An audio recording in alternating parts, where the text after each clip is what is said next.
تعبدون وقال رسول الله صلى الله عليه وسلم حب الدنيا رأس كل خطيئة الحمد لله সকল প্রশংসা মহান রব্বে কারীমের জন্য যে মহান রব্বে কারীম আমাদেরকে ভালোবেসে মহব্বত করে আমাদের এলাকাবাসীদেরকে আল্লাহ পাক রব্বুল আলামিন ভালোবাসেন বিধায় আজকে এই এলাকাবাসীর সমাজ থেকে এত সুন্দর একটি আয়োজন করা হয়েছে। এইটা আমাদের জন্য বড় শুকরিয়ার বিষয় যে এলাকাবাসী এই কারণে এই মাহফিলটা করা হয়েছে যেন উলামায়ে কেরামরা এখানে এসে কিছু দ্বীনি কথা বলবেন। এই দ্বীনি কথাকে আমাকে আপনাকে শ্রবণ করতে হবে, নিজের জীবনের সাথে ফিট করে নিতে হবে। আল্লাহর দ্বীন কায়েম করার জন্য যে আমলগুলি রয়েছে এই আমলগুলি তদরিপ মানে চলার জন্য এই উলামায়ে কেরামরা এসে বয়ান করবেন। এই বয়ান অনুযায়ী আমার জীবনকে পরিচালনা করতে হবে। মুসলমান, আজকে আল্লাহ পাক রব্বুল আলামিন আমাকে আপনাকে সৃষ্টি করেছেন, সমস্ত জিনিস থেকে সুন্দর করে মহব্বত করে আমাদেরকে সৃষ্টি করেছেন। শ্রেষ্ঠ কিতাব পেয়েছি, শ্রেষ্ঠ নবী পেয়েছি, আমরা শ্রেষ্ঠ নবীর উম্মত হিসেবে দুনিয়ার বুকে এসেছি। আর যদি আমি আর আপনি দুনিয়ার বুকে অশ্লীলতার কাজ করি তাহলে পূর্বের জামানার উম্মতদের সাথে আর আমাদের উম্মতদের নবীর উম্মতদের সাথে কি তফাৎ রইল?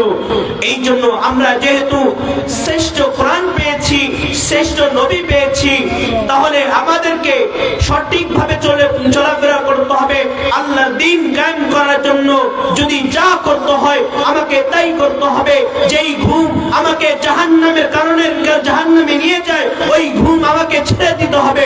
যখন মুয়াজ্জিন সাহেব ফজর আযানের সময় বলে আস-সালাতু খায়রুম মিনান নাওম, ও মুমিন বান্দারা উঠো, তোমার ঘুম থেকে তোমার নামাজ উত্তম।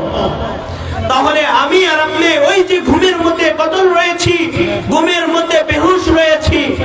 আর ওই মুমিন বান্দারা কখনো ফজরের আযানের সময় বিছানায় শুয়ে থাকতে পারে না। এটা তো ইহুদি খ্রিস্টান নাসারা ওরা শুয়ে থাকবে, আমরা তো তাদের ভাই না, আমরা তো ইহুদি খ্রিস্টানের ভাই না, আমাদের দাদা মুসলমান, আমরা আখেরি জামানার উম্মত হিসেবে দুনিয়ার বুকে এসেছি।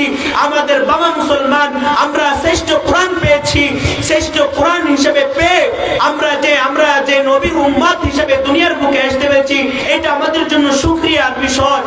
আর যদি আমি আর আপনি দুনিয়ার বুকে এসে যদি অশ্লীলতার কাজের মধ্যে লিপ্ত থাকি তাহলে আমার জীবনটা কি করলাম? যেই জীবনটা যদি আল্লাহর পথে কাটাইতে না পারি, যেই জীবন আল্লাহ দিয়েছেন, যে শরীরের প্রত্যেকটা অঙ্গ যে আল্লাহ পাক রব্বুল আলামিন দিয়েছেন, সেই মহান রব্বে কারীমের ইবাদত করবার জন্য দুনিয়াতে এসে আমরা যদি শয়তানের গোলামি করে ইহুদি খ্রিস্টানদের নাসারার মতো যদি চলাফেরা করি আমরা, তাহলে আমাদের মধ্যে ইহুদি খ্রিস্টানের সাথে আমাদের তফাৎটা কি থাকলো? আমরা তো মুসলমান, আমরা মুসলমান হিসেবে দুনিয়ার বুকে জন্মগ্রহণ করেছি। আমাদের আশা আকাঙ্ক্ষা থাকবে ওই আল্লাহ ওয়ালার মতো জিন্দেগির মতো গঠন করতে হবে। আমাদের জীবনের গঠন থাকতে হবে, আল্লাহ ওয়ালা জীবন গঠন করতে হবে, যেই জীবনের মধ্যে গুনাহ থাকবে না। মুসলমান ইহদিনাস সিরাতাল মুস্তাকিম যারা অর্জন করতে পারে তাদের হাতের ছোঁয়ার দ্বারা একটা অপর মুসলমান কষ্ট পায় না। এই জন্য আমাকে আপনাকে সিরাতাল মুস্তাকিম অর্জন করতে হবে। মুসলমান ভাইয়েরা আমার, আল্লাহর দ্বীন কায়েম করবার জন্য আমাদেরকে আল্লাহ পাক রব্বুল আলামিন দুনিয়ার বুকে সৃষ্টি করেছেন। সেই দুনিয়ার বুকে এসে আমি আর আপনি ওই শয়তানের গোলামি করতেছি। মুসলমান, আল্লাহ পাক রব্বুল আলামিন এত মায়া এত মুহাব্বত করে বানাইছেন। মুসলমান ভাইরা আমার, আল্লাহ পাক রব্বুল আলামিন দুনিয়াতে পাঠিয়েছেন একমাত্র ইবাদত করার জন্য। ভাই, কি করার জন্য? ইবাদত করার জন্য। মুসলমান ভাইরা আমার, মুসলমান ভাইরা আমার, আমার দিলের মধ্যে আশা আকাঙ্ক্ষা থাকতে হবে। আগামী সামনে রমজান আসতেছে, আমাদের রমজান আসতেছে। এই রমজান আসার আগে আমার জীবনকে পরিবর্তন করতে হবে। আমাদের জীবনকে পরিবর্তন না করে আমি মুসলমান আজকে 14 ফেব্রুয়ারি ভালোবাসা দিবসের জন্য অসংখ্য রয়েছি। এই ভালোবাসা দিবসের জন্য কত যুবক কত যুবতীরা এখনই আশা আকাঙ্ক্ষা দিলের মধ্যে রয়েছে যে আসতেছে সামনে 14 ফেব্রুয়ারি ফেব্রুয়ারির দিন আমি ফুল একজনকে দিব, আমি একজনকে মেসেজ দিব। হে মুসলমান ভাইরা, যুবক ভাইরা আমার, তোমাদেরকে বলতেছি, যদি এই আশা আকাঙ্ক্ষা তোমার দিলের মধ্যে এখনই নিয়ত করে ফেলো, সামনে রমজান আসতেছে, করব 30টা ইফতারি করব। 30টা কেমন থাকে? বিজ্ঞানীরা রিসার্চ করে বলতেছে যে বান্দা যখন, আল্লাহর বান্দা যখন সিজদার মধ্যে যায়, বান্দার মস্তিষ্ক সুন্দর থাকে, বান্দার মস্তিষ্ক অনেক সুন্দর থাকে, কোনো আবলা জাবলা ভিতরে থাকে না, কোনো চিন্তা, কোনো অপকর্ম, কোনো চিন্তা মাথার মধ্যে থাকে না। মুসলমান ভাইরা আমার, আমি নিজেই প্র্যাকটিক্যাল দিচ্ছি। আমি যখন তারাবির নামাজ আদায় করি, যখন তারাবির নামাজে যখন শুরু করে দিই, আমার তো প্রতিটা তারাবির নিয়ম তো হলো প্রতি রাকাতে 1 পৃষ্ঠা 2 পৃষ্ঠা করে তুলে। তো আমি যখন শুরু করে দিই, যখন বলি আলহামদুলিল্লাহি রাব্বিল আলামিন,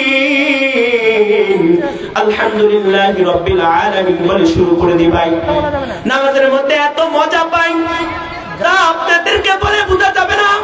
ও মুসলমান ভাইরা আমার, আমার আপনার ভিতরে এমন আশা আকাঙ্ক্ষা রাখতে হবে, আমরা নামাজ আদায় করব, খুশু খুশবুর সাথে আদায় করব। এই নামাজ আদায় করার কারণে আমি আপনি যদি এই নামাজ সঠিকভাবে আদায় করতে পারি, তাহলে আল্লাহ পাক রব্বুল আলামিন আমাকে জীবনের সমস্ত গুনাহ খাতা maaf করে দিবেন। কাল কিয়ামতের ময়দানে যখন আল্লাহ পাক রব্বুল আলামিন বান্দাকে সর্বপ্রথম নামাজের হিসাব নেওয়া হবে, আউয়ালু মা ইউহাসাবু বিল আবদু ইয়াউমাল কিয়ামাহ, যখন আমার আপনার নামাজের হিসাব না হবে, তখন আমি আর আপনি কি জবাবটা দিব? আরে মুসলমান, আজকে আমি দুনিয়ার বুকে অশ্লীলতার কারণে ব্যস্ত রয়েছি, আমি আর আপনি ব্যস্ত রয়েছি ওই 14 ফেব্রুয়ারির জন্য।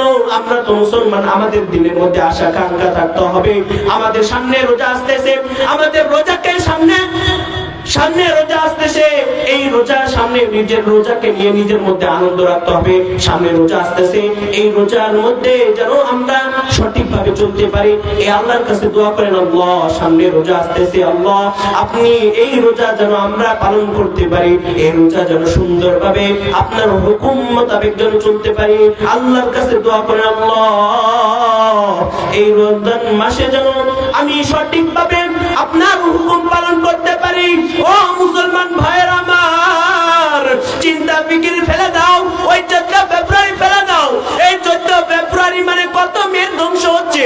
14 ফেব্রুয়ারি দিন নেট খুলে দেখবেন, নেটের মধ্যে কত রকমের নারী যুবক যুবতীরা অপসংস্কৃতির মধ্যে লিপ্ত থাকে। আজকে আপনাদেরকে বলতেছি, ও মুরব্বী বাবারা, আপনি একটাই চিন্তা ফিকির থাকতে হবে, এই যে আসতেছে, আপনি আপনার মেয়েকে যদি সঠিকভাবে নিয়ন্ত্রণ না করতে পারেন, তাহলে কালকে আমাদের ময়দানে কি জবাবটা দিবেন? মুসলমান ভাই, যুবক ভাইরা, রাগের কোনো বিষয় না, আমরা চাচ্ছি আপনারা যেন সঠিক মোতাবেক আল্লাহর হুকুম যেন পালন করতে পারেন, এটাই আমাদের আশা আকাঙ্ক্ষা। তো ভাইয়েরা আমার, আমরা নিয়ত করব, সামনে রমজান আসতেছে, রমজানের রোজা আমরা পালন করতে পারি। আরেকটা দোয়া শিখে দিতেছি, আপনারা এটা বেশি বেশি আদায় করেন, এটা ফজিলত বেশি। আল্লাহুম্মা বারিক লানা ফিমা রাজাবা ওয়া শাবান ওয়া বাল্লিগনা রমাদান। আল্লাহ পাক রব্বুল আলামিন বলেন, আল্লাহুম্মা বারিক লানা ফিমা রাজাবা ওয়া শাবান। রজব মাসে দোয়া করতেছে, আল্লাহ পাক রব্বুল আলামিন তার হায়াত বাড়ায় দিতেছে। আল্লাহুম্মা বারিক লানা ফিমা রাজাবা ওয়া শাবান। আবার শাবানে যে দোয়া করতেছে, আল্লাহুম্মা বারিক লানা ফিমা রাজাবা ওয়া শাবান। ওই শাবান মাসে গিয়ে দোয়া করতেছে, আল্লাহ পাক রব্বুল আলামিন আবার শাবানের বরকত দান করতেছেন। আবার শাবান মাসের মধ্যে আবার আল্লাহ পাক রব্বুল আলামিন হায়াত বৃদ্ধি করে দিতেছেন।